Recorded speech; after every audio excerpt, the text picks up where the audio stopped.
आज एक व्यक्ति मुझसे मिला। मैं परम पूज्य डॉक्टर बाबा साहेब आम्बेडकर की किताब पढ़ रहा था। वो व्यक्ति सफ़ेद टी शर्ट पहने अपने कुछ दोस्तों के साथ था। साथ में उसकी वाइफ भी थी। वो व्यक्ति रुका और मुझको देखने लगा। मैंने जस्ट उसके तरफ देखा और उसको किताब ऑफर की, लेकिन वो मुझको बोला कि आपको यह किताब के बजाय बिलियनियर कैसे बनते हैं इसे पढ़ना चाहिए। मैंने बोला अच्छा, वो कैसे? तो उसने मुझे जवाब दिया कि अभी इन बातों को पढ़ने से कोई भला या फायदा नहीं होने वाला। मैंने उसको फिर कहा कि कौन सा भला और कौन सा फायदा नहीं होने वाला। उसने जवाब दिया कि इसको पढ़ने से हम कोई करोड़पति या बिलियनियर नहीं बनेंगे। लेकिन मैंने उसको कहा कि भाई, परम पूज्य डॉक्टर बाबा साहब की किताब पढ़कर ही हम बिलियनियर भी बनेंगे, करोड़पति भी बनेंगे। वो मेरे इस जवाब पर आर्गुमेंट करने लगा, हंसने लगा कि भाई, ये बाबा साहब की किताब पढ़ने से कैसे करोड़पति और बिलियनियर बन जाओगे। मैंने उसको कहा कि भाई, मैं तुमको सब बताता हूँ कि बाबा साहब की किताब पढ़ने से कैसे हम करोड़पति और बिलियनियर बन जाएंगे। पहले तुम मुझे एक बात बताओ कि तुम जो आज करोड़पति बनने का ख्वाब देख पा रहे हो वो किसके वजह से देख पा रहे हो। मेरे इस जवाब से वो थोड़ा चिढ़ गया। उसके पास जवाब नहीं था, वो चिढ़ गया। मेरे से थोड़ा दूर जाकर वो मेरे को बोलने लगा कि आप वही बात को लेकर बैठोगे तो कुछ नहीं कर पाओगे। हमारे समाज की यही बेकार आदत है। आज ये बातें पुरानी हो गई है। अब इन बातों का आज के ज़माने में कोई मतलब नहीं रहा। मैंने उससे फिर एक सवाल किया कि क्या इतनी पुरानी हो गई है कि लोगों के दिमाग से जाति व्यवस्था ही खत्म हो चुकी है? जाति के नाम पर अन्याय उत्पीड़न खत्म हो चुके हैं? या क्या समाज में भेदभाव खत्म हो चुका है? या फिर खैरलांजी जैसे घटनाएं होना बंद हो गई है? मैंने उसको पूछा कि ये बातें कितनी पुरानी हो गई है। मेरे इस सवाल पर भी वो चिढ़ गया। इसका जवाब भी वो ढंग से नहीं दे पाया। कहने लगा कि ये उस समय तक ही सीमित था। उसने मुझसे कहा कि आज जात पात कोई नहीं देखता। आज के ज़माने में देखा जाता है तो सिर्फ पैसा। उसके इस जवाब से मैंने कहा कि एक काम करो, किसी कॉलोनी में किराए से मकान मांगने जाओ और फिर मुझे आकर बताओ कि वो तुमसे जाति पूछेगा या फिर पैसा। इसके जवाब में उसने मुझको कहा कि हमें उधर जाना ही क्यों है। मैंने उसको कहा कि तुमको फिर क्या जाति का भेदभाव बेशर्मों जैसा सहन करना है या जातिवादियों के अन्याय अत्याचार सहन करते रहना है। मेरे इस सवाल से वो बिल्कुल चुप हो गया। उसके पास इसका उत्तर नहीं था।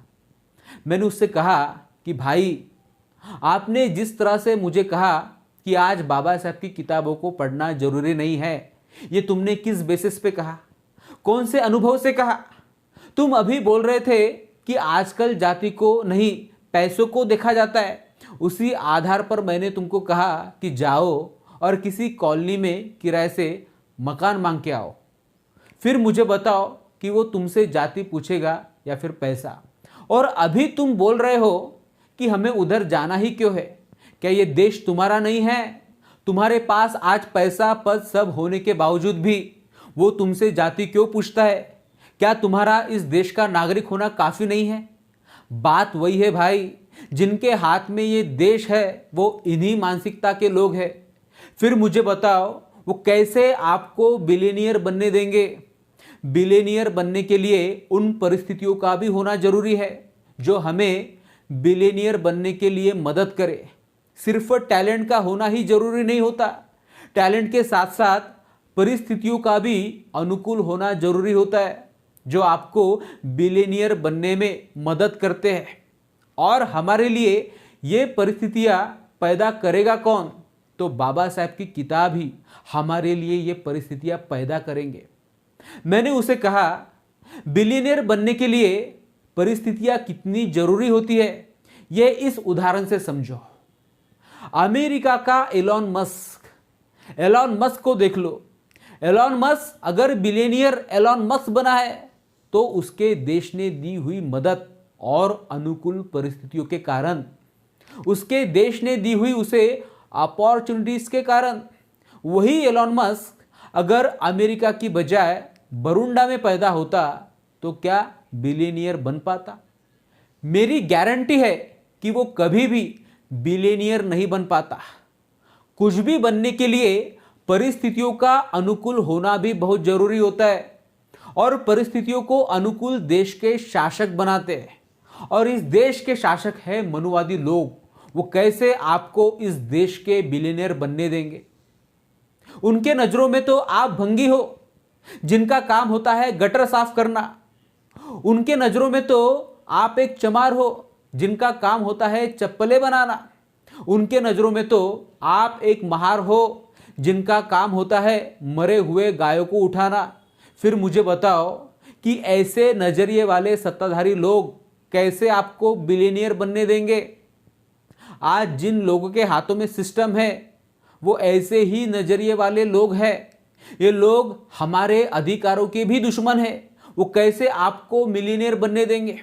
वो साधी नौकरियों में भी हमारा आरक्षण बर्दाश्त नहीं करते, तो वो कैसे आपका मिलियनियर बनना बर्दाश्त करेंगे?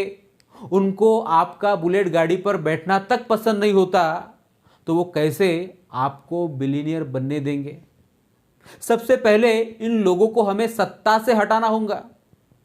आए दिन ये मनुवादी लोग नए नए मल्टी नेटवर्क मार्केटिंग बनाते रहते हैं और हमारे बहुजन समाज को झूठा बिलियनियर बनाने का ख्वाब दिखाते रहते हैं, और हमारा भोला भाला समाज भी इनके चुंगल में फंसकर अपना कीमती समय और पैसा लगाते रहते हैं। ये मनुवादी लोग हमारे लोगों का खूब इस्तेमाल करते हैं, ऑटो रिक्शा वालों को भी नहीं छोड़ते, और एक दिन खूब सारा पैसा बनने के बाद ये मनुवादी लोग और उनकी कंपनियां हमारे लोगों का सब कुछ लूट लाट कर भाग जाते हैं। इन मनुवादी चोरों का सरकारें भी कुछ नहीं कर पाती, क्योंकि सरकारें भी इन्हीं मनुवादी चोरों की होती है, और हमारा भोला भाला समाज बिलियनियर बनने के चक्कर में खुद को ठगा हुआ महसूस करता है।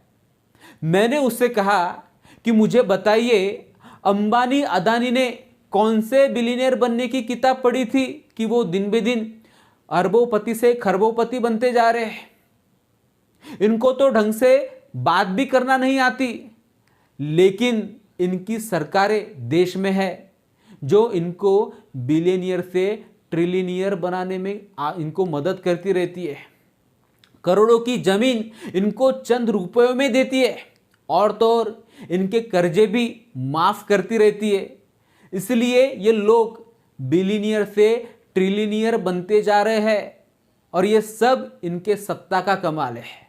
इस देश में 15% लोगों का 85% लोगों पर राज है, इसलिए ये 15% वाले दिन ब दिन अमीर होते जा रहे हैं, और हमारे जाति के लोग दिन ब दिन गरीब होते जा रहे हैं। इसका कारण क्या है?